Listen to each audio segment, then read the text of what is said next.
it's our last week of school next week, I want to make sure that everybody is submitting their assignments and their work in a timely manner, because by the time that we get to the end of the semester, we want to make sure that all of our assignments are submitted in on time so that I can complete grades in a smooth process, and we can just get the grades in. There's no mistakes made, and we could just finish the semester nicely and peacefully. So make sure that you submit all of your assignments tomorrow by 11:59 p.m. I'm still working on catching up with grades. It's just, since we're getting to the end of the session, there's a lot to grade, and I do teach at other campuses, so there's a lot going on. So I will try to complete your grades, be up to date by the end of this week. So by Sunday, I should be up to date. I will also be opening your module either Saturday evening or Sunday morning, so that you have plenty of time to complete all the work that you have to complete. So really quickly today, I am going to be going over chapter 16, and I'm going to be briefly going over the guidelines of your interpersonal paper. And next week on Tuesday, which would be our last meeting. So again, a reminder, next Tuesday is our last meeting. The following Thursday, we're not meeting at all, just because I want to give you that time to complete your assignments, catch up with everything, so that we can submit everything in a timely manner. So next Thursday, we're not meeting. So next Tuesday is our last meeting. And yeah, so today we're just covering chapter 16. We're kind of going to go over, the material and all that stuff. And then we're going to go over the guidelines of chapters of the interpersonal paper. Next week, we're going to go over the rubric. So let me quickly share my screen so that you can all see the slides that I have made for chapter 16. If you have any questions, make sure to put them down in the chat so that I can answer them for you all.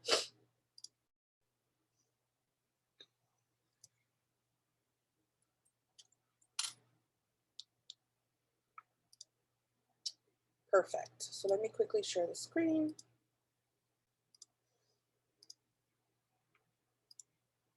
So this is the last chapter that we will be covering for this semester, and we are going to be talking about how argumentation plays a big role in interpersonal relationships. Believe it or not, when we think about interpersonal relationships, we often think about, we think that conflict is bad in interpersonal relationships. We think that our relationship is in bad shape if there are a lot of conflicts. But the reality of things is that because we are humans, because every single one of us is different, there is always going to be some type of conflict in any relationship that we have. So today we're going to talk about how to handle conflicts in interpersonal relationships and just how to approach them in a different way. Because like I said, in any relationship that you have where there's two people who are completely different, come from different worlds, different value systems and all of that, you are going to have some type of conflict, whether it be big or small. So it's better if we learn how to handle it. So for today's lesson, our objectives are, we are going to define what conflict resolution is. We're also going to talk about the adjacency pairs, which adjacency pairs are really, really important for your interpersonal argument paper, since you are going to be basing your paper on one of these adjacency pairs. We're also going to be talking about verbal aggression, what it is, and why perhaps it's not necessarily a good thing to be using in our arguments. So let's get started and let's just talk about it. So the first thing that I wanted to talk about is thinking about this statement, okay? So my partner and I never fight. We get along perfectly. So this is a statement that I often hear amongst, other married couples, that people are saying like, oh, we are we have such a great marriage that we never fight. We never disagree on anything. Like, oh, you fight, that means that your marriage is in trouble, bad things, or your relationship is in trouble. Like if you had a good relationship, there would be no arguments, there would be no fighting. But my question to you all is, do you think it is possible for a relationship to avoid conflict? If so, then how do they solve their arguments? How do they solve their differences if there is no conflict? So you can put it in the little chat box, your answer. Do you think it is possible for relationships to avoid conflict?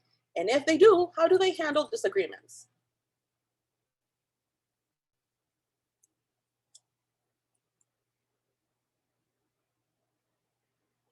Thank you, Garrett. So you believe that you cannot avoid conflict. Okay. I second your statement. I agree with you. I don't think that in a relationship you can avoid conflict.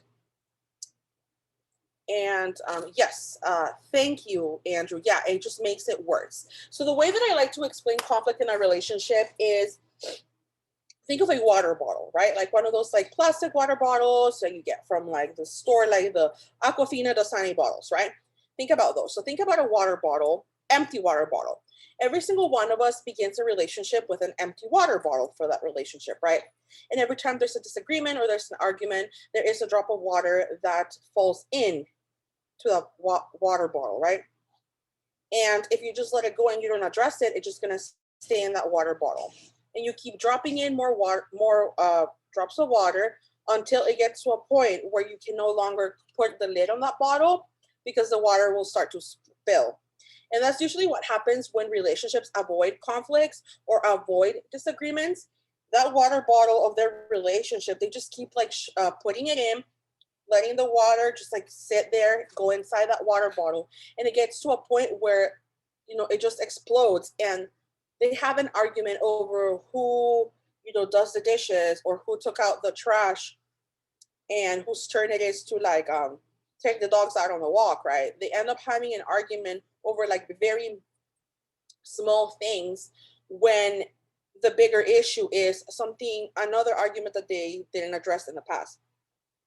So it's really important for us to kind of like think about it in like that water bottle metaphor that I put for you all, because eventually if we just keep letting the arguments, letting the disagreements go and go and go, it's going to get to a point where we are going to have a major disagreement over something that is so small that can possibly harm our relationship even more so than if we had addressed that particular situation that upset us in the past. So think about it like this. Don't let your water bottle fill up to the point where you can't close it, because then it's going to start affecting your relationships and it might get to a point where there's like no return. So let's talk about why people argue. So why do people argue? Well, people argue because there are following reasons in interpersonal relationships why we fall into arguments. First things first, we make decisions, right? So let's say that you and your best friend are sitting down at home, you know, watching some Netflix, and your best friend is like, "Hey, let's order some Uber Eats." And you say, "Okay, cool." And your friend wants to desperately order from a Thai place, but you want burgers. So because you're trying to make a decision of what to order food, there might be a little bit of a disagreement there. And you might argue as to like why your choice in food or their choice in food is better. So again, we argue to make decisions. Also, we argue when there's like to manage interpersonal conflicts. So let's say you go to a bar and your friend abandons you because they meet some cute person at the bar, they leave you alone. There's some interpersonal conflict right there because you arrived to the bar together, you wanted to hang out together, and your friend just like left you hanging, right? There is an interpersonal conflict right there. People also argue because there is, you know, to seek power and knowledge. So in the past, you know, I've had friends who always want to be right. And if you correct them or if you like let them know that, you know, their statements might not be necessarily 100% true, they get angry because they are being challenged. So there's an argument that begins right there. So these are three main reasons why people argue. And one of the things that I want us to get to understand is that when specifically in an interpersonal relationship, you want to avoid arguing for the whole sake of power or for feeling that you are on top, because these types of arguments are not ones that can be easily resolved or won. Just because you want to feel like you know best, you might end up hurting the other person's feelings, or you might end up getting your feelings hurt if you are being proved wrong. So this is one of those types of arguments that it's really, really hard to reach a resolution. But just in general, when we're arguing in any of these three areas, like making decisions, when there's an interpersonal conflict, or you know, because you want to prove that we're knowledgeable, you want to make sure that your ultimate goal is conflict resolution. When we talk about conflict resolution, is we want to make sure that we address the conflict, we put an end to it, or we decide that we don't want to pursue it anymore, and the relationship still remains intact. That's what conflict resolution refers to. So address the conflict, decide whether you want to, address it, talk about it, solve it, or, if you just decide that it's, it's worth not arguing about, you want to just like put it away and forget about it. That's what conflict resolution is. And specifically in any of your relationships, you want to make sure that conflict resolution is the ultimate goal if you want to save and keep that relationship intact.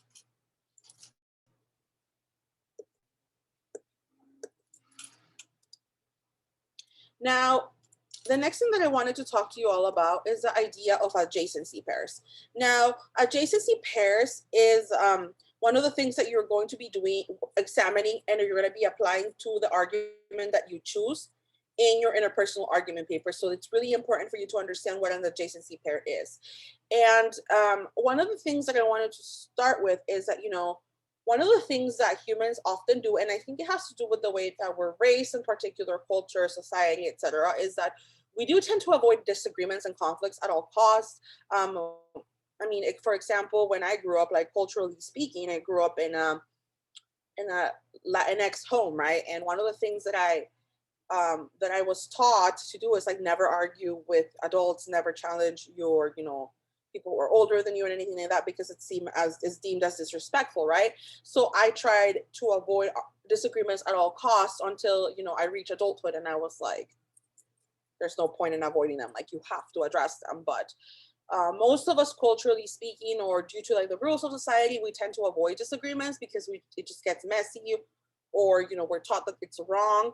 So one of the things that scholars have saying is that even though we tend to avoid disagreements, if we avoid them, then it turns into a bigger conflict that it has to be.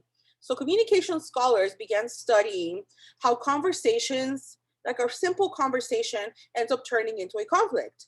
And the way that a conversation ends up turning into a conflict is when the outcome of the conversation that we are having does not please both parties. So both parties don't get the desired outcome of that conversation. And that's what adjacency pairs are. So when we have a conversation, there is an adjacency pair within that conversation. And if we are not met with the adjacency pair that we are seeking or that we want, that's when conflict begins.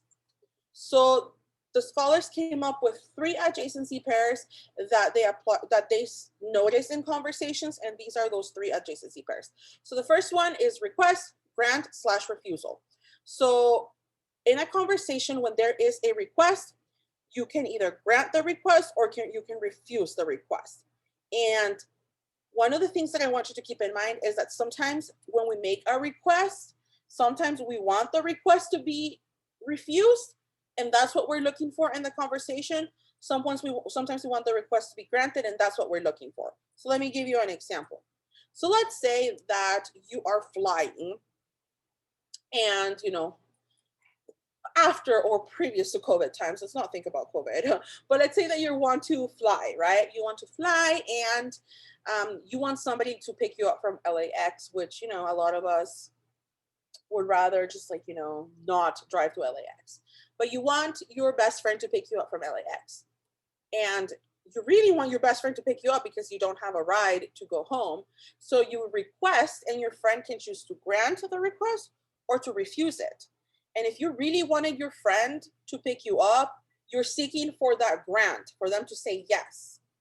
But if they refuse, then that's where the conflict begins, right? Let's say, for example, you want, but you say to the friend, like, okay, so if you can't pick me up, I guess I can have my parents pick me up. But you really don't want to ask your parents to pick you up. So if you ask your parents to pick you up and you're really, really wanting them to say no, but they say yes, that can also begin conflict. So again, think about it this way. If your request, depending on what your request is and depending what you want from your request, the desired answer might be a grant or a refusal. So that would be the example of the first adjacency pair. The second adjacency pair is a question, answer, or / refusal to answer. So the best way that I can explain this is, let's say that you are talking to somebody online, and you ask them a question and then they ghost you, right? And or they leave you unread for weeks upon weeks, and then later on they appear and they say, hey, I just saw your message, but you know that they saw your message when you sent them.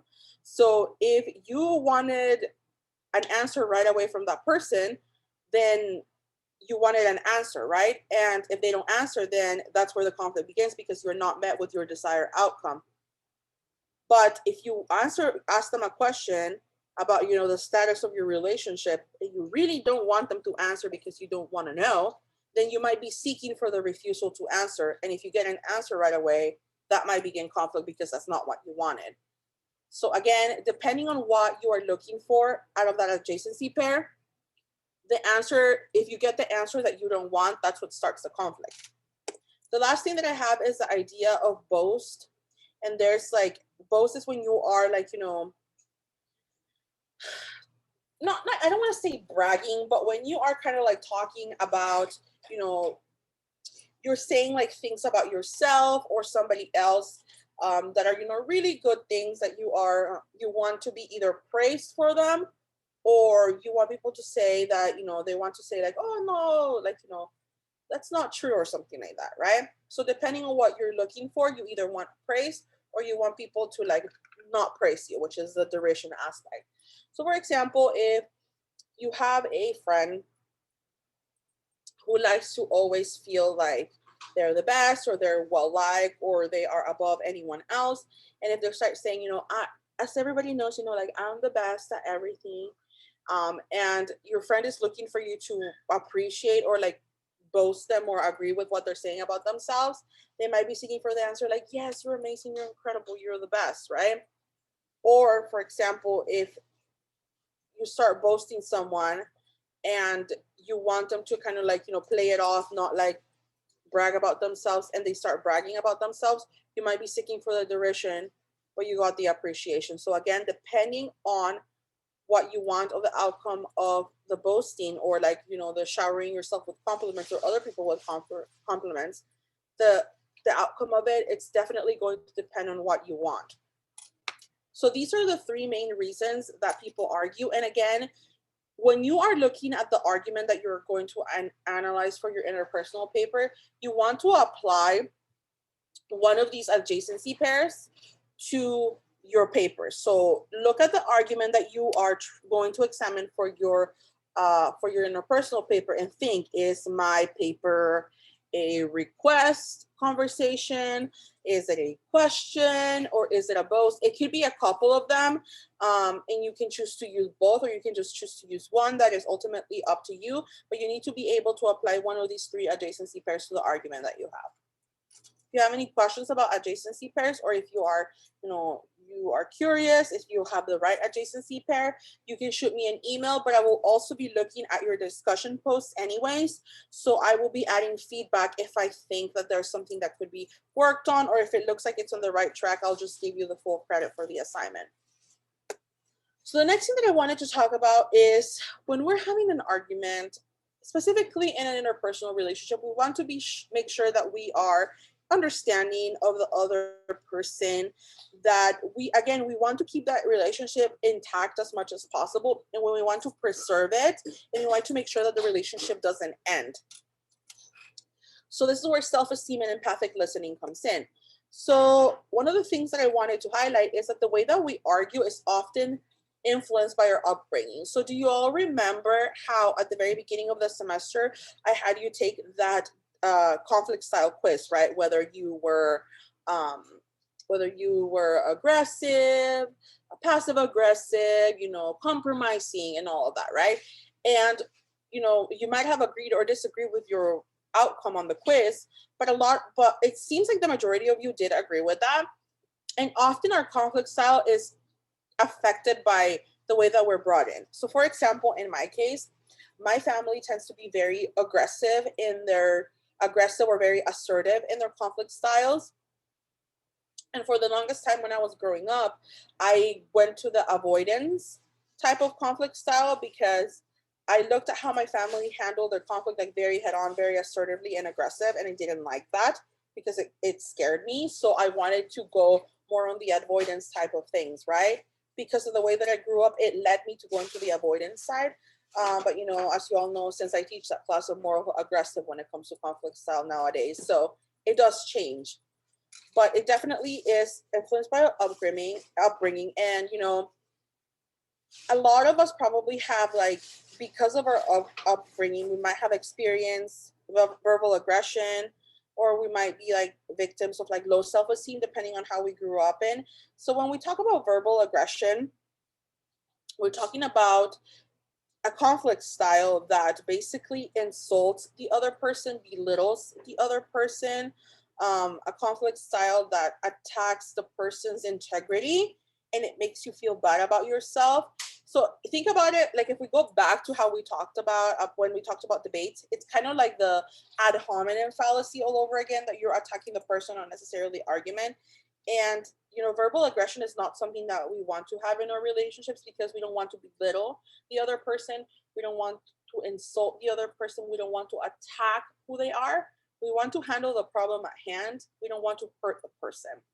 And having had verbal aggression happen in our lives in previous relationships, friendships, or even in our family can cause us to have that low self-esteem and feel scared to attempt arguing, to feel like we shouldn't even be arguing, or just to feel bad about ourselves. So we want to make sure that we avoid verbal aggression. After this class, I hope that everybody, you know, examines their conflict styles and tries to avoid verbal aggression. Try not to attack the person. Just like, you know, attack the argument, right? So we want to make sure that we avoid verbal aggression, and that we focus on empathic listening. So basically, we want to make sure that we're listening to the other person. We focus on their story. So again, kind of like when we talked about debates, and we talked about how listening was a big part of forming a rebuttal for an argument. That's the same way that we think about it in interpersonal relationship. We want to make sure that we listen to the person, we focus on what they're saying, so that we know how to respond appropriately, and we stay away from that verbal aggression, and we preserve the person's self-esteem. So that's what I wanted to talk to you all about today for this lesson. So really quickly, let's go over the guidelines for our interpersonal paper to end the lesson for today. So let me take you to our Canvas page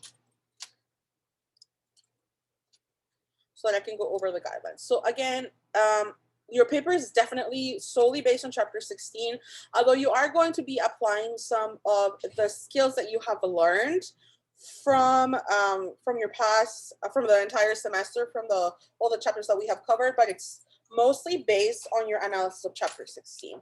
So let me quickly go over the guidelines of your paper so that you get a good idea of what is required out of you all. Okay, so here they are. Let me quickly share the screen with you all. So you can find this at the bottom of this week's module. And this is what it looks like. So let me expand the screen. So this is what it looks like. And for this chapter, you are going to, again, like I said, for this specific assignment, you are required to read chapter 16 to have a good understanding of chapter 16. And I have no idea what happened. A good understanding for chapter 16. So let's see. So for this paper, you are required to analyze an argument that you've had in the past. It could be last week, could be last year, could be last, 5 years ago, but I want you to make sure that you pick an argument that you clearly remember, like in your teenage years, not necessarily an argument as a kid, just because we often tend to skew things when we're children. So I want you to make sure that it's an argument that you clearly remember well. And you're going to apply chapter 16 to it. So I want you to pick an interpersonal relationship in your life. It could be mother-daughter, father-son, siblings, cousins, could be best friends, significant others, whatever. Just pick an interpersonal relationship, and you explain what the argument is about. So explain why the argument began, what kind of relationship do you have with that person, and apply an adjacency pair to it. Also, I want you to talk about how the argument ended. Did it get solved? Did it not get solved? Did it save the friendship? Did it end the friendship? What happened? at the outcome of the argument. And lastly, I want you to analyze what happened in that particular argument and tell me if the argument, if the outcome of the argument ended up being something that you liked, what is it that you did to keep the relationship going the way that it was, and examine, and look at all the chapters that we have covered this semester, all the lectures, all the notes, and see what terms from the entire semester you were using to solve the argument that worked so effectively that you didn't even know you were using. So for example, you can say, well, based on based on how I solved the argument, I believe that I was using focused listening, like we did in chapter 9, but I didn't know about it, but I was already using it. So kind of like apply what we learned in the semester to how, to the outcome of the argument, whether it worked well. Tell us what it is that you use and what you ended up learning in this class that you think you use in the argument, or if it didn't work and you would like to change it, knowing what you know now, what would you like to use? And if you were to go back, knowing what you know now, what material, terms, and all of that from the class would you have used to change the outcome of the argument? So basically, you're just kind of going to do some analysis on the argument. You're going to apply a conflict style. You're going to tell us how, if it got solved and if it didn't, and what would you change, if you would change anything, and if you wouldn't change anything, what is it that you use that worked perfectly? So you're going to be submitting this paper next Friday, which is July 30th, I believe. Let me double check because I don't want to give you a wrong date, but it's next Friday, July 30th at 11:59 p.m., which is the last day of our class. And your paper needs, for the guidelines of your paper, ignore this date, but it's due on July 30th, and you're going to have a 3 to 4 minute presentation on Flipgrid. So it's between minimum of 3 minutes, maximum of 4 minutes, just kind of like describing the argument.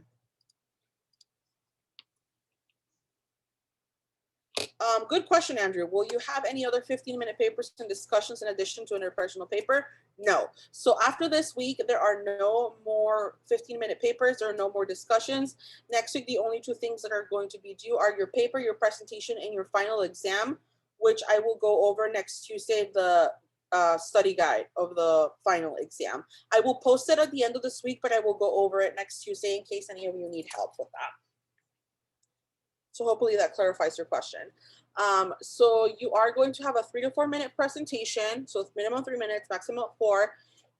You don't need any outside sources to support your arguments. This paper, the only thing that you need to be using is either lecture material or the textbook.